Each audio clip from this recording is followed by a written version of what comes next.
Every man lives, not every man truly dies.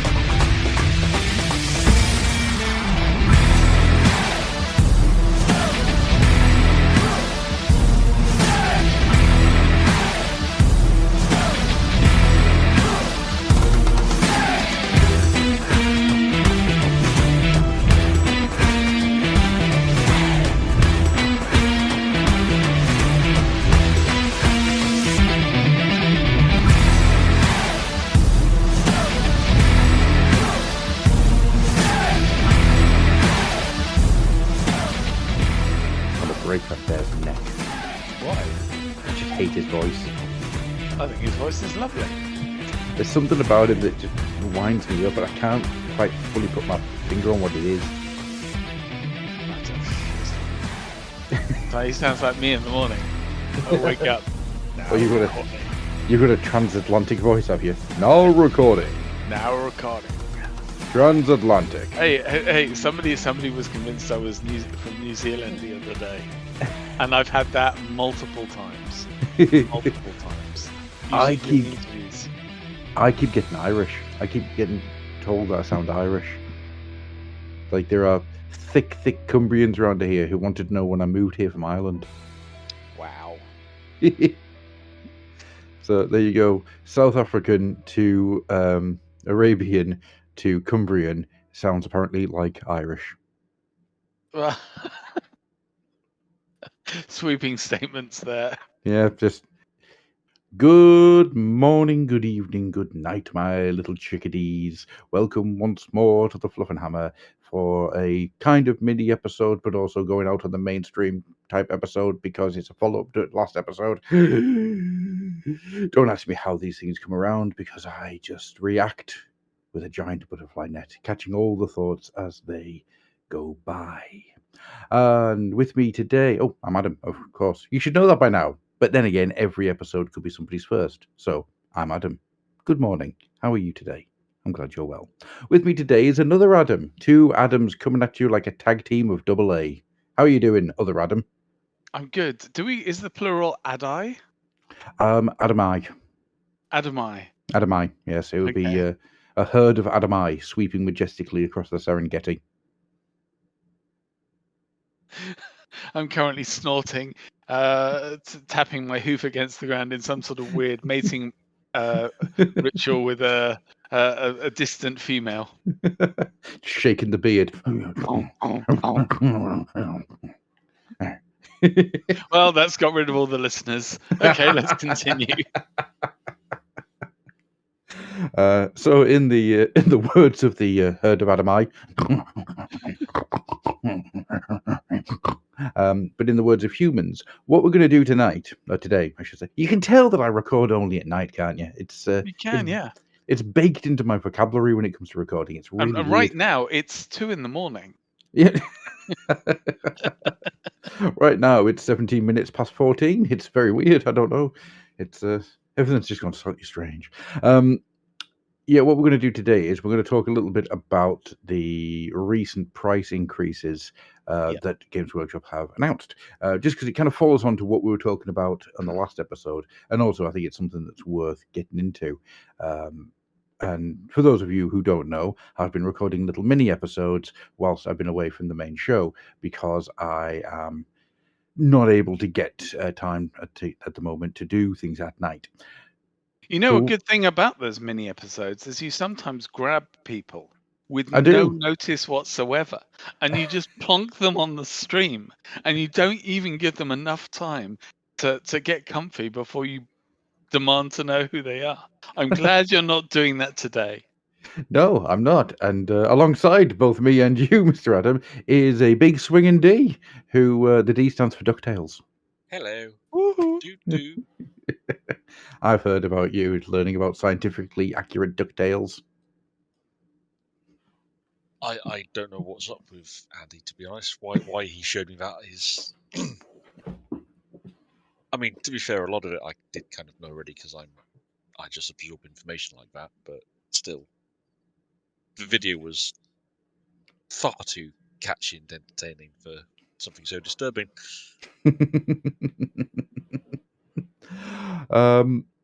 Can we all agree that DuckTales is just like a top 5 cartoon theme tune? Oh yeah. Yeah. Yeah, it's just got such a good bass to it. Bum, bum, ba-dum, bum, boom, boom. I've got a really good story about the DuckTales theme tune from an old auto assembly, which I cannot repeat here in any way, shape, or form. But it involved somebody just shouting the wrong word out, and it got dark. It got dark.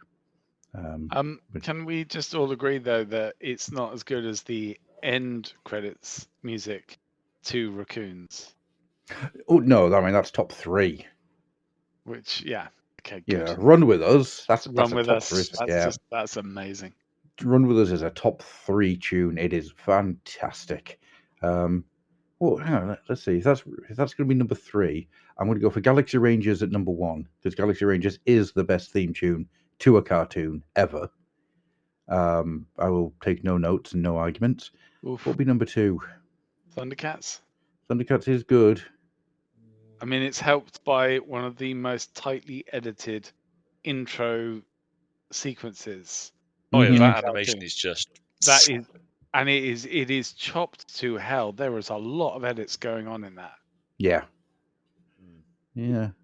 I'm trying to remember. Wow, we Brave- don't go Brave- off Brave topic. We Star? literally chart a course and go. We Famous for it. we practically get a packed lunch and go, right, we're off on this tangent. We'll be back in 3 hours. Have fun, everyone. It's the epitome of saying we're going that way. Which way? Somewhere there. Well, it's like the film The Ritual, right? Where they could just go around the route that they already had planned, but they decided to go through this jungle, well, this forest, with the vain hope of finding a shortcut. And what they actually found is the horrendous son of Loki and a cult. And in this case, the cult is DuckTales. I mean, I've heard of worse ideas for cult than DuckTales, to be honest. Oh, you've heard of Om Shinrikyo, the possibly my favorite all-time cult. Well, I was just thinking, give it maybe another half century or so. I have no doubt we'll see cults spring up, rival cults of Disney. That one favors DuckTales, the other is sworn to the gospel of gummy bears. The way communities are going, I wouldn't be surprised. Lo, and on the 4th day did Daffy Duck rise and play upon the piano. But, unbeknown to him, Bugs Bunny was playing an opposite piano. That piano held a cannon. Thou shalt not ever hunt wabbits, for it will bring woe upon thee. Do you know, right, you know the term Nimrod? We're going to get back to this stuff in a minute, right? You know the term Nimrod? Yes. How it's an insult, right? It wasn't until Bugs Bunny came up with it. Correct. So Nimrod is in the Bible as the great hunter. And Bugs Bunny calls Elmer Fudd Nimrod sarcastically, and Nimrod becomes an insult from that point forward. It's just amazing, isn't it? Yeah, it makes Nimrod from the X-Men even more baffled to a lot of people, though, because they see the name and think, why have they taken a piss out of him? And it's like, no, really, that's actually a deep cut. That's intentional. Yeah, I thought for years. I remember watching the old X-Men cartoon when I was a kid, and this big pink robot turns up called Nimrod. I was like, well, okay. That feels like a penis joke, and I don't know why or how. Moving on. So what we're going to do is we're going to talk a little bit about the Warhammer community announcement about the price increases and our thoughts on such things. I'll read this thing out because, yeah. So the update says, oh, does anybody want me to do this in any kind of voice, or should I just read it as verbatim? Read it as is. As is. It's an unfortunate truth. It's an unfortunate truth that the world keeps getting more expensive. Prices for food, materials, and transportation have been trending upwards for a few years now, and Warhammer isn't immune to that trend. This means that from the 10th of June, we'll be increasing some prices in our Warhammer stores and on Warhammer.com. The prices The price changes for individual products will vary, but most countries the average change will be between 3 and 5%. As an example of what you can expect, a squad of Necron warriors goes up $2 from $50 to $52, 30 quid to 31.50, and €40 to €41, or local currency equivalent. The prices of some of these products aren't changing, such as paint pots and paint sets, White Dwarf and Black Library products, including digital publications. We understand that no one likes a price rise, and we've done our best to keep prices down. We're giving you a heads up now so you have plenty of time to take advantage of current prices. In Sweden and Norway, the average price change will be between 8% and 14%. Yeah. Yeah, there's a few things to kind of get into there. The first one is, and it's something that I've seen a lot of people say, that inflation is decreasing, so prices should be going down. Inflation don't work that way. No, I hate to be the one that tells you this, but that's not how inflation works. It means that prices aren't going up as quickly. Prices are slowing in the rise. Once inflation starts going down, that's when we'll see prices going down. The other problem, of course, here is that, yay, capitalism. Games Workshop has shareholders, and this is going to probably put me in the firing line for a few people. The problem with shareholders is that once you have shareholders expect a profit. And if you have a lack of profit the next year, even from dropping prices, though the argument could be made by dropping prices, more people would buy stuff, so you'd still see really good profits. Yeah. In the same way that we are angry at the energy companies in this country for doing exactly the same thing. They have been charging more to get those record profits than they should be. It is part of capitalism, and I don't agree with it at all, but also what you're supposed to do, nobody wants this to happen because it is right now an expensive hobby. It is, there's no two ways around it. However, in the grand scheme of things, there are a lot of other moving parts going on here which make this hobby expensive. And it isn't just a case of we've made something, here it is for sale. There's a lot of long-term costs that need to be recouped before something can make a profit. It ain't good, and I'm not going to argue that it is in any way, shape, or form. Nobody wants it, but it is also completely realistic, unfortunately. I don't know how you guys feel about it.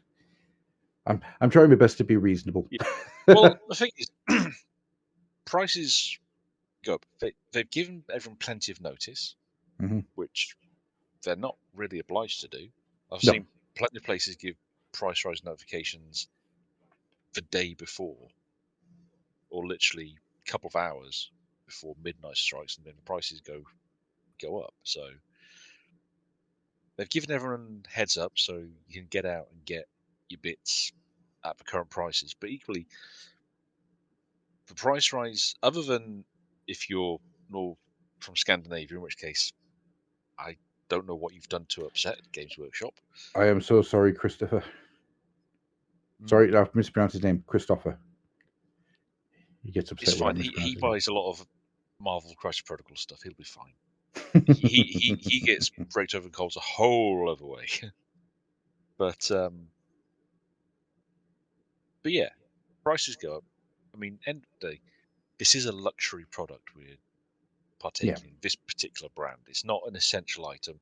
Unlike the anger of energy utility companies, which I consider to be a vastly different kettle of fish, anything that's not a utility, I think you can look at it and so long as they can kind of provide evidence, and unfortunately in the hobby space especially,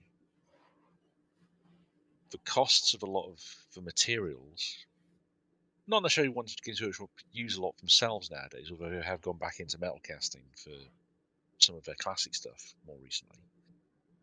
But I mean, I've seen it just this month. A whole slew of much, much smaller hobby companies have had to bump their prices up by quite a fair amount because the amount that things like metal costs for casting has exponentially exploded since they It's last had to buy any. It's it's skyrocketed in the last 2 weeks. mm, You know, I mean, we are talking metal has skyrocketed. It is so expensive now to get any form of metal. Um, I mean, I firmly believe that we're going to see people going back to tin in the next few months just to try and make things a bit easier. mm. Yeah, and then you got some like Heresy Miniatures who, yeah, I hate to say it, but I think they're running out of time at this point because Yeah, I mean, Heresy have always, for the last, God, at least the last decade, they've always seemed to be struggling really badly, and it sucks because he makes some great stuff on his own. Yeah. But he's also bought a whole bunch of lines that would have died otherwise. Yeah. That either the company that did make them has closed up shop and wanted to make sure they were still available, or the company that made them has shifted what they wanted to do and they didn't want to make that line anymore. Yeah. And you know, but they wanted he's a good available. lad as well. Yeah, a Yeah. really nice guy. So it's Yeah. a shame to see it happen, but yeah, the sheer amount of smaller casting companies that are out there who are making stuff, I hate to say it, but I think a lot of them are going to have to either start getting in bed with each other, or you're just not going to see them all. Well, the funny thing is, to my understanding, quite a few of them are already like that because guys like Hassle Free, they don't Mhm. actually do their own casting; they contract the casting out. Yeah, And I think to Lancaster, I think it is. yeah, and I think Lancaster. there's a few other companies that do that. They contract their casting out Hmm. to a specialist Yeah. purely because it is a specialist skill you need to be able to do. Yeah. It's But very much like the Transformers world, where a lot of the third parties use the same base manufacturers. yeah, Just they plug in a slightly different design every time because it is that expensive. People don't Yeah. realize. Oh, yeah, casting is insane. Years ago, I got into Glyos. Yes. For anybody who remembers Glyos, it was one of the best times of my collecting life. I loved Glyos.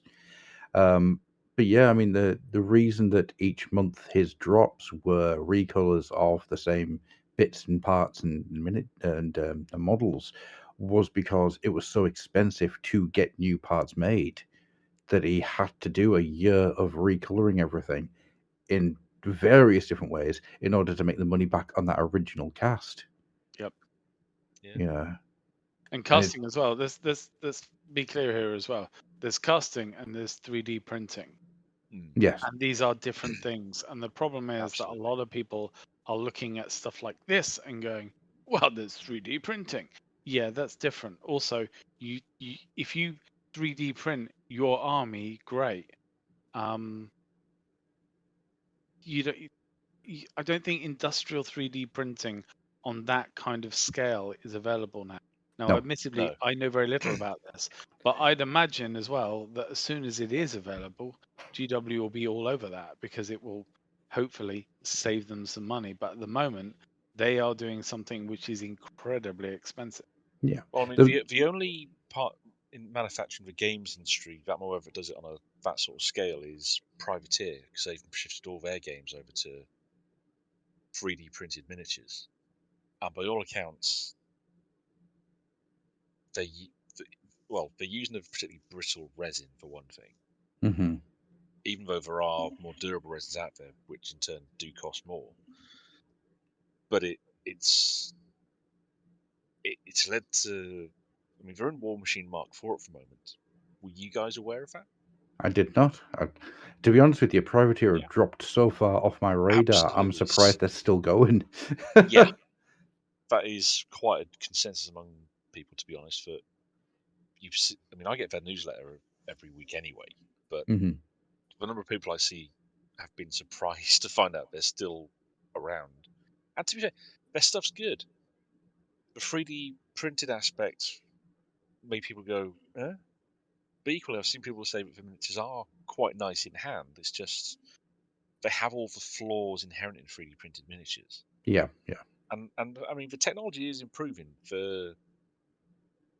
Uniformation last year put out a printer that is kind of like has so many quality of life improvements over the previous models. Things Mm-hmm. like you don't need to level the printer because everything clips in place. There's Yeah. no screws or anything. It's all you could almost, not quite, but very nearly, take it home, plug it in, put some resin in, and you're almost ready to go off the bat.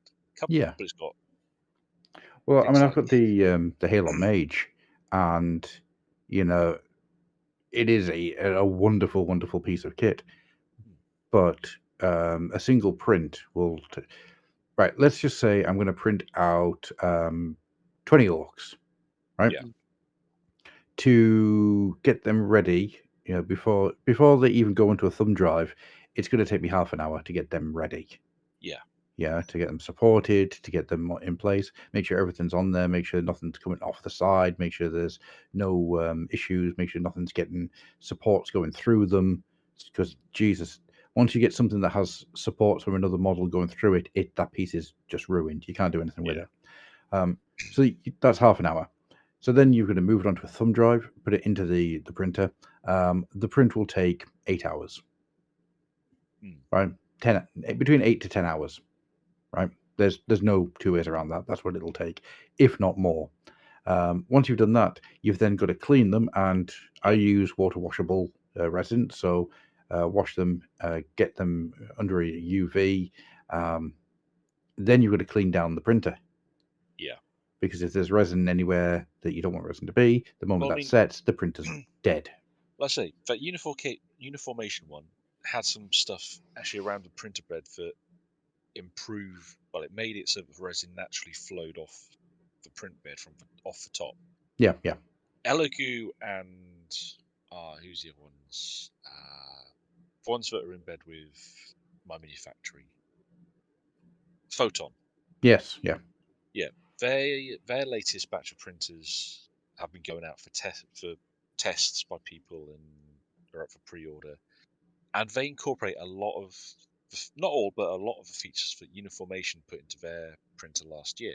Mm-hmm. And they are making a difference. I mean, there's stuff like angling the VAT, or the VAT moves in some way to enable the prints to come away better.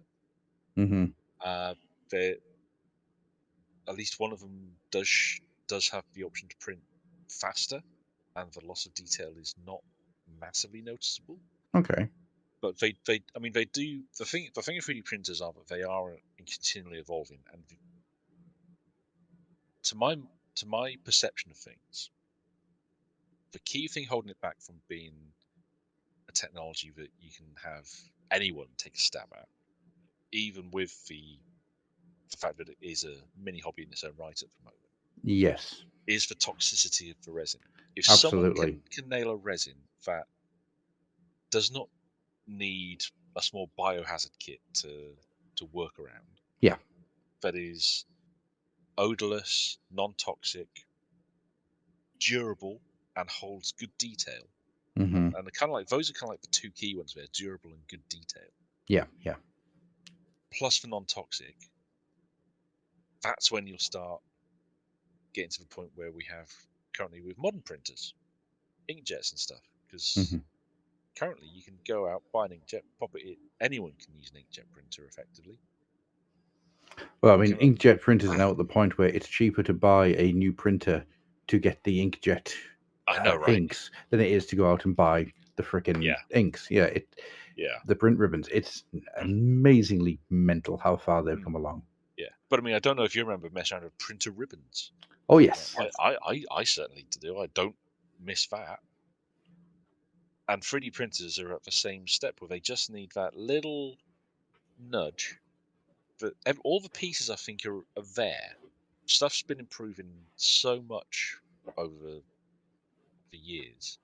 I mean, bear in mind, it's been, 6-7 years since they've been really something in the public's consciousness. Yeah.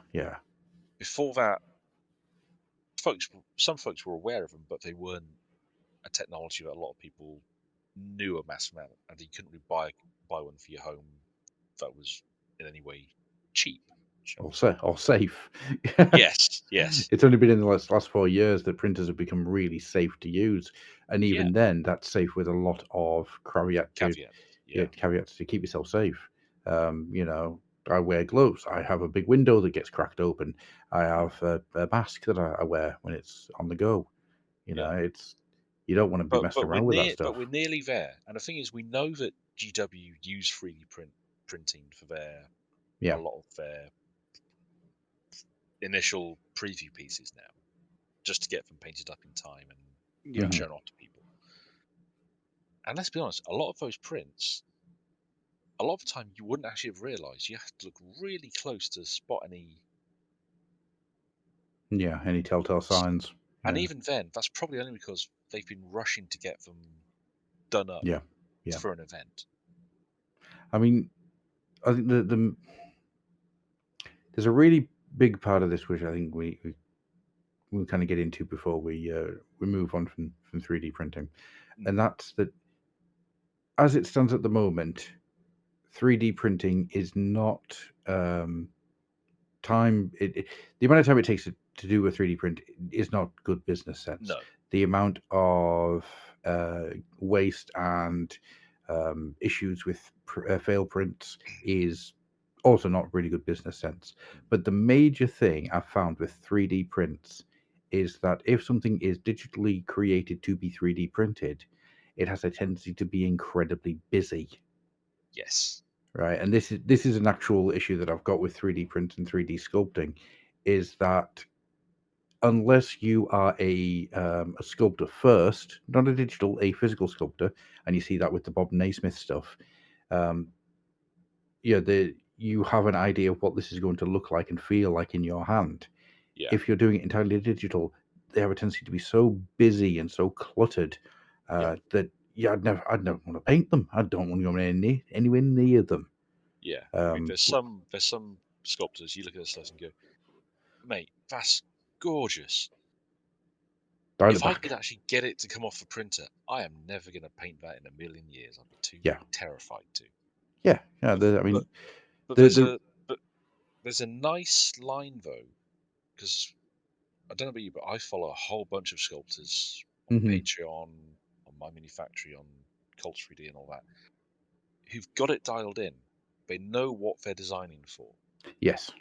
And that's the key thing. You need to know, because it's so easy, because you are sculpting digitally, to make something that looks gorgeous, but won't actually survive the printing process, let alone being handled. Forge World Fulgrim. I'm sorry, Adam, can you say that again? I didn't say anything. I didn't cough and say, Forge World Fulgrim. Bless their cotton socks. But no, you know what I mean. So yeah, you're absolutely right. And 3D printing, it's a skill. That's the thing. It's a skill you need to know what you're doing, or learn by error. Which again, a lot of the smaller designers, the better ones, they have done that. I remember some designs a few guys I followed have done in the past, and they had issues, but they took on the feedback from the community, and they adjusted. And what came after showed that they'd taken all that on board, and they'd begun to get used to in their head the idea of what the target that they were aiming for was. And it's not like, I mean, Adam was saying about if GW can easily shift to 3D printing effectively as an alternative to casting. If they were, because I'm just going to jump in here, if they, the thing is as well, if GW could shift, or the moment that they can shift, they will shift. They are considered, especially in terms of like what they produce, they are held in very high regard by other areas of industry, let alone their own community and industry. Like a lot of people look at the way that they sculpt these incredibly detailed models on a, for them, mass scale, and they produce this content regardless of whether you like the pricing or the schedule or the amounts they have in stock. They produce this stuff, and it's like, it's only gone in leaps and bounds. But the Yeah. moment that the thing is, the moment that you realize that, oh, like 3D printing is now viable as a business option, the moment you do that will probably be about 9 months after GW has installed it and has already been running with it and has Yeah. not said yet, and is just going on with it. So they're fully aware, and the fact that all these people going, oh well, we can just 3D mold, and yay, that's great. Well, the fact is they are putting a lot of time into it. They're getting reward though. If you're at home doing a 3D molding, also 3D sculpting, whatever, you're getting that satisfaction of creating. You're creating the model. You're then doing all that extra time of cleaning it, and sorting the machine out, and checking for errors and all of that, and you're enjoying doing that. And that is kind of masking the fact that it's taking a lot longer to do, and it wouldn't be viable yet Yeah. as an industry. And it's discounted the power cost as well, because printers Yeah. eat a lot of energy. They do. They And really the reason do. And the reason that energy, as well as this ties back to the start, but the reason that energy is still so high, and yes, it's dropped a bit, but it's still so high, is because of oil prices. A Yeah. lot of us come from know very well a period of time in the 80s where the oil price dropped like crazy, and suddenly you had cheap oil, which meant you had cheap plastic, which meant toy companies went nuts. Yeah. It's not just pricing, like for energy, and the price of oil doesn't just impact a bill, it will impact GW significantly, in Like all any other departments. manufacturing Yeah, company. yeah. So nothing happens in a vacuum. There are ripples that start 5 or 6 lakes away that you see the effects of in our hobby, and that's the depressing realization. And without getting onto my soapbox and explaining why I think that various places like energy companies should not be charging as much as they are, not through any meanness or anything on my part or wanting the bills to be down, but just out of sheer non-profiteering, which is what a lot of these energy companies are doing now. Yeah. It is basically using the war in the Ukraine as a way to profiteer, and it Well, I mean, is the actual cost disgusting. of energy the cost of oil and other energy sources is actually now cheaper than it was before the war in Ukraine. Yes. We just haven't seen that translate across. So No. Because as you said as well, it's dropped down, but there's already been inflation, and this is something I was going to say later, but I believe GW does a main pricing update every year. Yeah. Correct. So you're looking then at inflation and costs throughout the last year. So it doesn't matter if for the last 6 months prices have been dropping down. The fact is they've still got to cover the 6 months before that where it shot up. Yeah. And they were even warning in their end of year reports that transport especially was still taking a hammering. And of course, as we all know, one of their big expenditures has been Brexit transport, which has been kicking their ass, put it mildly. Yeah. Yeah, it's. I mean, in my prior career as a transport supervisor, for changes, I mean, it got to a point where I was having to do customs documents for loads that we had never done before. We actually had to find out what the process was, because there was stuff that came in. It's like, well, no one told us this was coming in, or that this was how it was going to be. So what do we do now? Yeah. It's a hell of a change, and it adds extra time. It means you have to plan for it and either have specialists who know their stuff or get your staff trained up. Yeah. And that Totally takes agreed. them off their existing jobs, and it all. I mean, there's rules on what the drivers can actually do time-wise, so any delays at reports, that affects that as well. Can run out their whole working week in time much more quickly. Hmm. It's not a fun situation, and it's not cheap. No. Well, I mean, you could overlay that sentence over anything in the country at the moment. You know, yeah, we've taken a hammer in since 2020. You know, and it shows no real sign of abating. It does And not. the downside to that is that eventually you get to the point where consumers can't consume, and if nobody can buy anything, then nobody can sell anything, and then you are stuck in a real problem. Yeah. Well, this is what I think T said earlier as well. This is a luxury good. Exactly. Yeah. This is, and the problem is that you're being squeezed with it. And this isn't. Trust me, I'm going to go at the end of all this. I'm going to have a little rant where I talk about some finance and stuff, and things that I'm concerned about. But the fact is that yeah, you're like even say 5 years ago. Every pricing update was still met with the same sort of YouTube videos and the same sort of anger. And yeah, it can be understandable because as a company, when it becomes more popular, you would expect the law of larger sales would mean hopefully costs would reduce. You could pass that on to the customer, but at the same time, it was always a game that was pricey. The problem is that every single element around us now has got so much more pricier that when you like even buying a regular set now, people will have grumbled. But Yeah. them releasing a pricing update, it's just it's just the worst time for it to be put out. And the fact is as well, it's been put out later than last year, and in fact, it looks like it's later than most previous years. Hmm. Probably because GW realized that there was enough bad stuff coming out at the moment.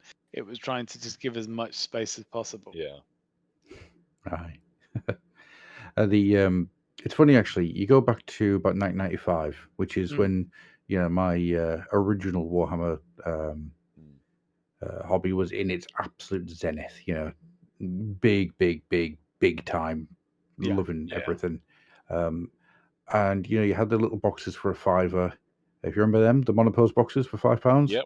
Remember them? Eh? I remember 2 blisters of Metal Terminators for £2.50. Yep. Yeah. Terminator Attack box set for a tenner. But the one I'm going to really point at is the Wyvern, the Orc Marauder Wyvern, right? 1995, that was 20 quid. Yeah. Right? So it's just come back up for made to order for 50 quid, right? Which I have, of course, bought because I never owned it as a kid. I because was genuinely surprised by how well that was priced. Same with the Giant, to be fair. if you follow the rate of inflation, it's absolutely bang on the money. To be honest, it should be 52 quid, not 50. So Games Workshop's always been an expensive hobby to have, but it's not that they're constantly putting the prices up just to gouge you. The prices actually do follow the rate of inflation very, very closely. Yeah. I agree. I wish it was cheaper. The person who doesn't say that, I've got many questions for. Like, why? Do you collect gold coins and helicopters? It's I do wish it was cheaper, but on the other hand, it's not life or death. This is something that you do for fun. Yeah. Once your food's been bought, once your bills have been paid, what can I afford to do? Oh, I'm going to buy myself a box of something or other. I'm going to buy myself a board game, and I'm going to spend my time working on it. And as somebody who comes from the many, many years of being a action figure collector and the like, I do feel that the pound to usage ratio for Games Workshop stuff is much, much higher than stuff from back in the day when I was buying Transformers, when I was buying 3 3/4 inch figures, because it would be out the box, have a play, onto the shelf. I mean, as someone who is actively collecting Transformers to this day, I mean, I'm looking right now at a couple of HasLab figures. Yeah, I know. Is this your retirement fund? Is that what that is? I fucking hope so. If I hadn't sold off my original Transformers and G.I. Joe collections, that would have been my retirement fund. But I was young and stupid and took 100 quid for both lots because I'm an asshole.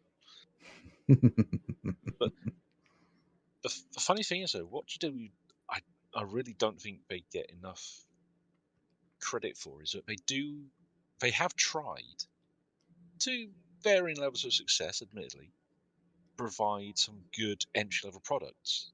I mean, Yeah. the getting started boxes were great.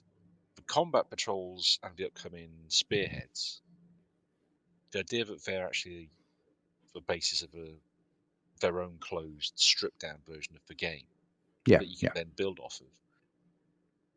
And they are quite well priced for what you get. I mean, most of those boxes, you get a lot of stuff in. Oh yeah, yeah. And you're getting at least a couple of things effectively for free, especially if you add in third-party retailer discounts. Yeah. And then you look at, well, the Leviathan box was great, but then the 3 boxes that followed it, the standard releases, Mm-hmm. you get variety of price points, variety of complexity, and they're all still good entry points into the game system. And that's Yeah. become a rotating system that they've used now for a couple of years, well, a few editions, Yeah. to Yeah. great effect. I mean, I'm not saying they're necessarily the best entry points, because frankly, I still think that's BattleTech Alpha Strike. That is, hands down, not a lie here, in 30 years of being a gamer, Mm-hmm. that box might be the single best entry point to any game system I've ever picked up. I don't know. What about that one that Darren got the other day, which was Weird and Jerry Anderson lookalike with with the really cool tanks and the thinnest plastic I've ever seen in a model. Oh, yes. Bless him. I feel so sorry for him. But There's yeah, there's a sorry, a bit of a tangent, but there is, and I can't find the original artist. But I remember this song being played to me by my father, and I believe it's called "Is Not Much Change for a Pound These Days," and That rings a bell. it's one of those old musical or style songs, and it's just moaning about the fact that, you know, back in the day you could buy, you know, a meal and a drink and a this and a that, and you could do that for £1 and you would still get some coinage back. And of course, very quickly, aka the 70s, that kind of disappeared. And the problem is as well that it does feel because there's so much in the news as well about stuff going up and up and up, it just feels that this is like another thing on top of everything else. yeah, But it do raise a good point in terms of entry level, although GW is being really good about this, because of the landscape that you've both spoken about. What would you think is a good? How could they do an entry level? How could they simplify it even further? And I'll put something out as and this will really piss off some people. But what if the figures were almost like for the basic set, almost you almost got like a cross between GW and chess, where the base of it up to say the waist So would be pre-assembled. set. Yeah, but it's also as well, it's the model itself is like from the waist down, it is like a chess piece. And then it is just because you get this anyway with a lot of stuff, you know, Yeah. like the Lord of the Rings chess, and it's a yeah, basic base with a figure model on top. Do you think people would go absolutely, would they be apoplectic with that? If Well, GW could then produce something that allows new players to play a game for a rock bottom price. I have the answer, right? And On. it is to reach back into GW's history. And what you do is you release a box with monopose miniatures, Yep. cardboard buildings, and my all-time favorite thing in the world, a cardboard picture of a tank or whatever. Yeah. And that's how you do the entry point.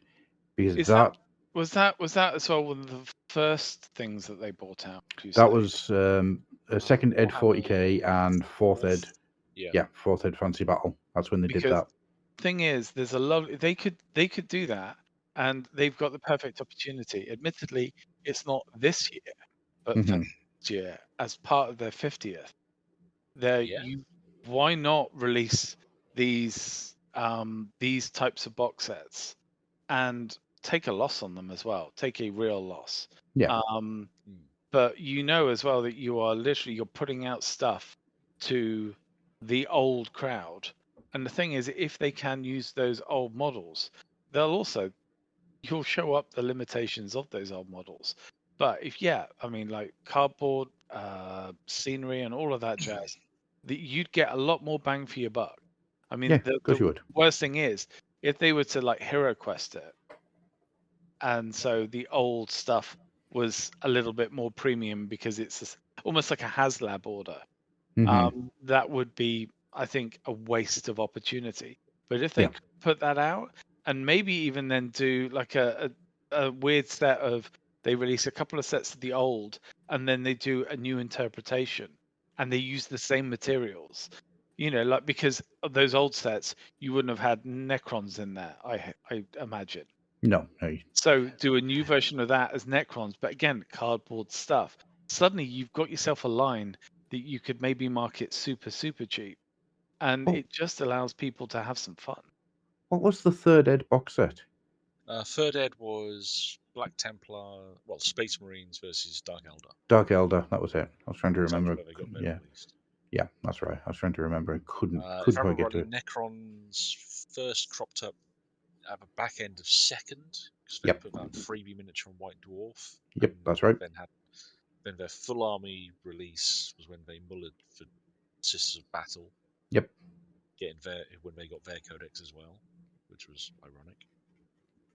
I'll tell you now, though, if next year Games Workshop say we're going to re-release 4th edition Fantasy Battle, I will chop people's hands off to get to that box. There's a caveat to this. Mm-hmm. They also, if they did that with 4th Ed Fantasy Battle and 2nd Ed 40k, they have to also release Battle Magic and Dark Millennium. Yes, totally agreed. I mean, I still have both of those. Well, I have the 5th edition Battle Magic, but Mm-hmm. I still have Dark Millennium knocking around here somewhere. No idea where. But there's some classic stuff in both of those boxes. But Yeah, just such good times. But Anyhow, that's the thing, though. This is because it would be, I mean, it would be a quite a messering thing for them to do, but they need to find a way. And again, I know a lot of the stuff is super expensive. Of course it is. I mean, yes, some of it has always been expensive, but some of it, in fairness, has been a lot cheaper and is now super pricey. Yeah. And GW have that wonderful little trick as well, where although there's an annual price rise, when they release a new version of, say, the Emperor's Children and a new set, they will bump the price there as well. So they get a couple of bites out of the price increase pie each year. So what they do that's quite smart is whenever they do a new army, they release a limited edition box set for that army. yeah, That limited edition box set, although what you pay for it is high, you get a decent amount in return. yeah, But the reason it's so high is because it is a first wave release, and they're doing that to try and make the money back on the tooling and everything that they've already spent. It's yeah. it's actually quite smart business sense in a lot of ways, because if you don't want it, just be patient, wait, it'll all be out. I've never bought one of those things because why bother? I must confess, I've bought a few of them in the past. I have a couple of boxes, and I think I have maybe one single model painted from all of them combined. So I think that's No, you're right, Adam. That they are kind of like a good. They get people excited. Yeah. For one, like you say, they help with paying off the tooling, and I think a lot of people don't really appreciate just how much tooling GW are doing these days. Oh God, yeah. I mean, how many plastic kits do they put out each month across multiple systems? It's got to be between 10 and 15. It's high. Ignore the Forge World stuff. Yeah. Or any of the the special edition resins and whatnot. Just Look at it now. You can buy plastic multi-part boxes for every Necromunda gang, most of the Outlanders gangs, Arbites, Navy Breachers, Inquisitorial Henchmen, Death Corps of Krieg, and Cadians. And that alone is like nearly 20 kits. I'm just having a off. look now to see if there's anywhere out there that has just a breakdown of what gets released each month. Just going into like the retailers' sites and stuff like that. Whilst you do that, can I do my little rant? Yes, please do. Cool. Underway.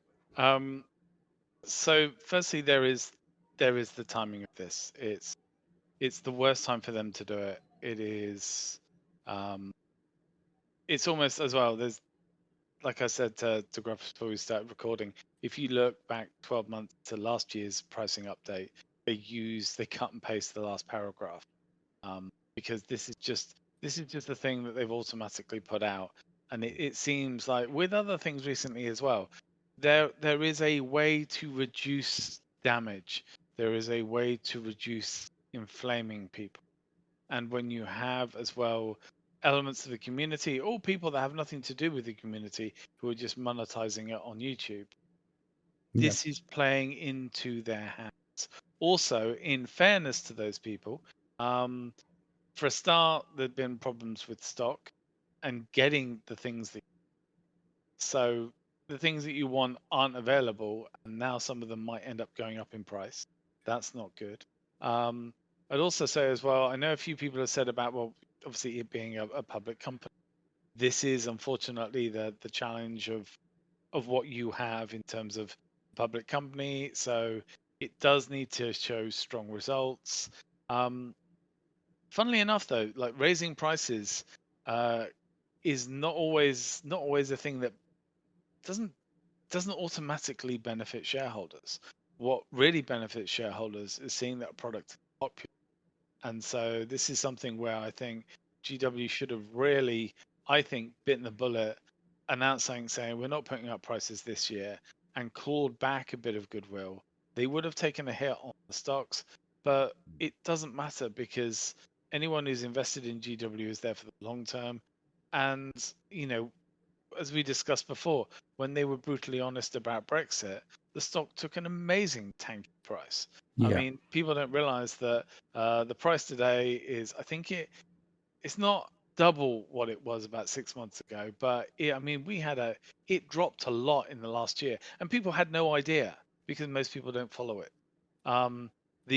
However, GW is hoist by their own petard here. So the money that is returned to shareholders is what is called truly surplus cash. It's something that you'll see in the end of year report. It is profit beyond everything else. It is stuff that basically a lot of it is down to tax. If they can return this, it helps them. But if we see a huge jump, and the thing is as well, you won't even see this because the end of year report, I believe, is already done. I think it's end of Feb, and then it comes out in June. I think that's it. So it's difficult to even judge that. But what you will be able to see is how inflation has hit travel over the past year, materials over the last year, and storage and other things. And yeah, there seems to be, I don't know, people are tying in this as well to Amazon, and they're tying it into D, whatever it is, DEI, DIE, those things. This is a separate thing. It is their business decision. Ladies and gentlemen, the Earth is not flat. There is no chemtrails. Please stop looking for conspiracies where none exist.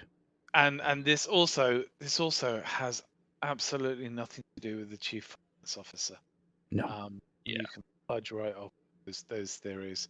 But in fairness, and I really do think this time around, I think with this especially, with everything else that has gone on at GW, from just a sales and positioning point of view, they really should have held off on this, or they should have raised everything by 1%. Everything. Yeah. That way, it would have seemed like a small rise. You would have had some people moaning, but it would have been less. And they need to now think about how they get those basic kits out for people to use. Because if you price your fans out, then the sales will suffer like crazy. And before you know it, it doesn't matter how much a set actually costs to buy. If GW isn't selling anything, then they're going to be screwed. But it's like I've said for many years when it comes to a lot of different online shops, it doesn't matter how much something costs if nobody can buy it. Yeah.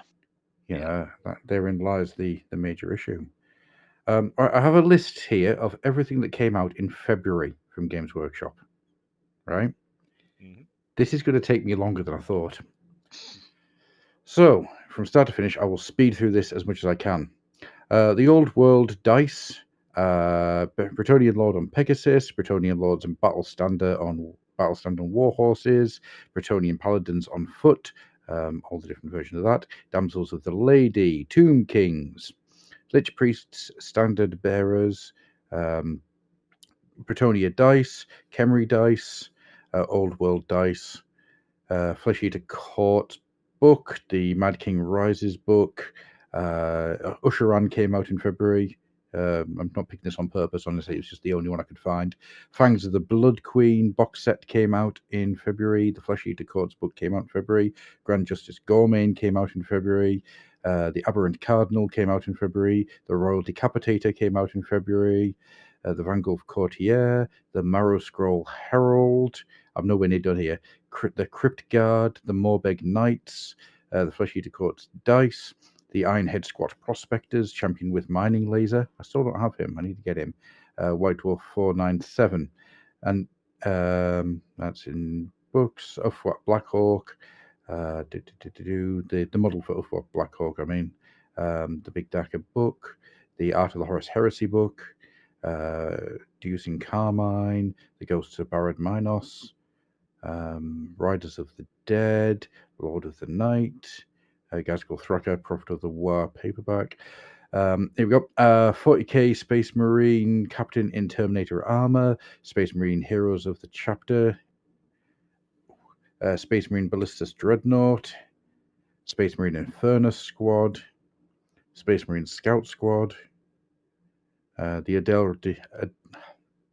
Eldar, Striking Scorpions. Yeah, the Blades of Cain, Striking Scorpions, Legions Imperialis, the Great Slaughter Book, the Solar Auxiliary Support, Legionnaires Astartes Support, the Malkador Infernus and Valador Tank Destroyers, Spartan Assault Tanks, the Great Slaughter Army Cards, and then you got the McFarlane stuff and the base designs for the Old World.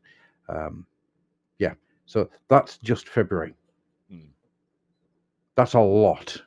It is. And Yeah. they tend to, not saying everyone's like that, but it's more often than not. Normally you get at least one big box of some sort.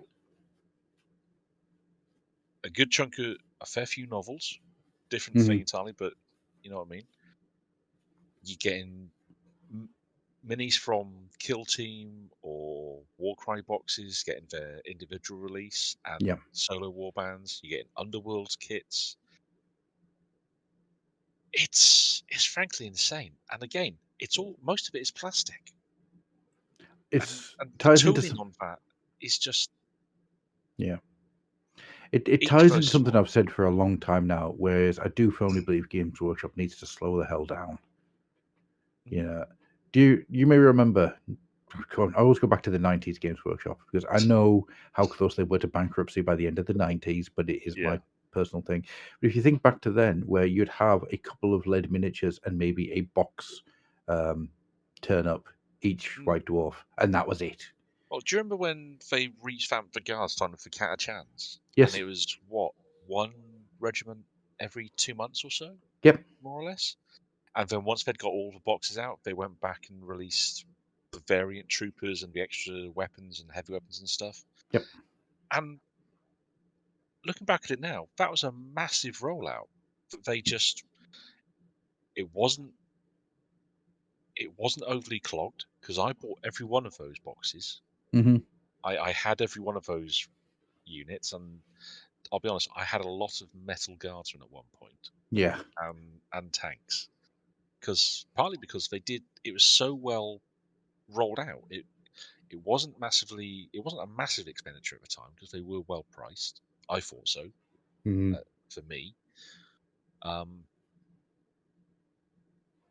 there was no difficulty getting hold of them because they're readily available anyway. Even the toy shop in my school town where I went to school had them, which was unexpected at the time.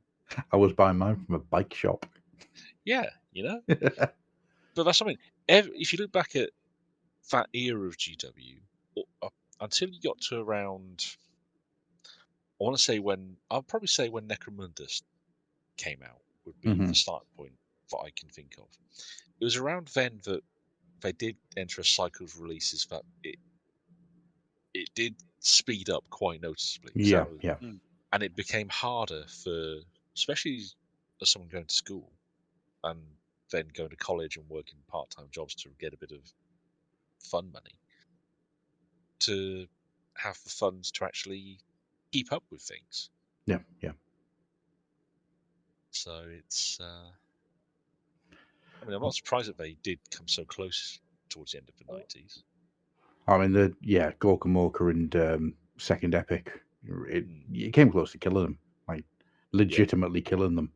And the Epic one always baffles me because after the first edition of Epic, when you got into the Titan Legions game with the Emperor Titan and the Mega Gargant, yes, and then beyond that, when they revamped Epic twice after that, yes, and there were things in both those systems that there were things I didn't like, but there was a core to both of them that had a lot of potential to it, and in both systems, I felt there were little I think the second ed was probably weaker of the two. But it was too fiddling, way too fiddling. Yeah, but the third edition Epic system that unfortunately just had. I mean, they only got around to releasing a Swordwind expansion, didn't they? Because initially it was Marines versus Orcs, and then some Eldar stuff at the tail end. Yeah. And Tyranids was second, wasn't it? They never got things for third. Tyranids? They did Tyranids for second. I don't know if they did for third. No, they didn't for third. Because I remember the third edition had lovely design to it. It gave what is still my favourite version of a Warlord Titan, the old Imperio Dictator. Yep. And it did. I want to say that was one that had some fun ideas with blast markers as well. Yes, it did. Yeah, it did. Yeah, and a really nice metal Thunderhawk gunship, which is now in plastic. But you know what I mean. There was this point where it did become they had too many things in the fire. The systems that, let's be honest, are beloved today by a lot of people. There's a lot of love for those systems and for ranges. Oh yeah. But it was just so hard to keep up with it. Yeah. And now we're. Oh, so, go on. I was just going to say, it now feels like we're at a point where they're putting out more and more than they've ever done before. Yeah. And stuff does sell out quite regularly, possibly not for the reasons GW might hope that they were selling out for. But the stuff is still selling. There's still at least a first point of sale market. Whether those sales are going to people who are then breaking up online is another argument. Yeah. We can have another time. Bloody scalpers. Well, do you think then the answer is for them to release less stuff, and just like, for instance, go right, there are going to be 2 box sets out this month. That's it. That's all that's going out. If you want anything else, look at our existing library. Boom. I'd be intrigued to see how it would go down with the community, because I do see an awful. I don't know about you guys, but in various groups, you do see people grumbling about how much stuff is coming out and not being able to keep up, and they've missed out on this or that because there was so much other stuff, or stuff had sold out before we could get to it. But and you've also you've also got sorry, I'll jump in here, but you've also then got people. So I saw like Varak did a video today, and it had been like a week and a half, I think, of news regarding the old world, or the fantasy side, and nothing with 40k. And he's like, well, this is unacceptable. We need new content, we need new stuff. Admittedly, that's from obviously a YouTube, point of view. Yeah. But there is, because they've created that expectation of every day it's something new, every day. There is that, yeah, and I do understand that. Do you think they would ever? I mean, I know they can never do this. They can never ever do this. But the sheer balls on the company sometimes. I do wonder if they wouldn't ever just go, right, quick poll to fans. Do you want a deluge of stuff, or do you want a couple of box sets a month, and them to all be then like a decent amount of volume, knowing that if those fail, it will impact the company a lot more because they will have invested far more in it. Yeah. Like they're never going to be that honest, and you're only ever going to see that sort of stuff in the very, very smallest print in maybe page 152 of the annual report, maybe. But it does feel like, it feels like they're kind of stuck now. The only saving grace they have is that maybe they do that with not 40k, but with the fantasy side, because the fantasy side are more, I think, are less, because they've already had their huge trigger moment for this entire world a long time ago. There's less about it. There's generally more better feeling towards it. The collectors tend to be a little bit less knee jerk. They tend to be a little bit older. They tend to be a little bit more grounded. Maybe GW can actually look at that line and go, we're going to slow it down, but we're still going to keep that quality that everyone is raving about. The downside there is that Old World needs more miniatures than any other setting that they've got. Yeah. I mean, once they've gotten kind of like the core armies that they want to stick with this version of the game. Yeah. Because they've told us already what armies are going to be fully supported, so we know what's coming down the pipeline. Once those are out, I could easily see them letting Old World cool off. Maybe do an expansion book here or there, campaign book or something. Yeah. Keep it a lot to like Heresy had on Warcom with some of the scenarios with special units that you had to kit bash, which is quite nice, just to give people inspiration for stuff. But I think Old World's a tricky one because they do have to get so much out just for the rest of the armies. Yeah, just to make it playable. Yeah. I mean, I feel that one thing that probably wouldn't hurt GW would be that now we've already seen them shift from a 1 week to a 2 week pre-order period for everything. At some point they have to go to a 4 week just to give them more ability to meet orders. Because even with 2 weeks, the amount of stuff that goes up and is gone as soon as it goes up for pre-order, and the number of stores who turn and say, yeah, we're only getting like not even 10 copies of this box, sorry, is honestly ridiculous. And you don't see it with any other part of the industry. If you look at any other manufacturer, Atomic Mass Games, they have stuff previewed and on pre-order for a good 2 to 3 months before it comes out.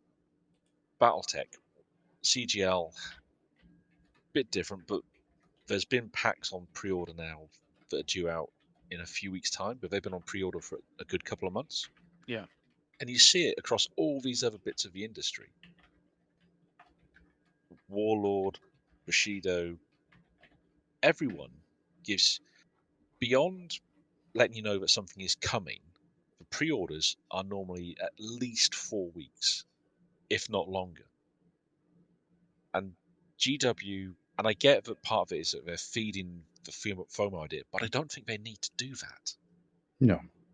If they gave people the chance to actually buy the stuff and know that they do made to order on a 180-day timeline, we know that they can do stuff like that. Yeah. So for boxed games, it shouldn't be, or special editions of stuff, or stuff that people really do fancy. There has to be a way for them just to go, okay, we're going to put this on a 4-week pre-order. No limit to the pre-order.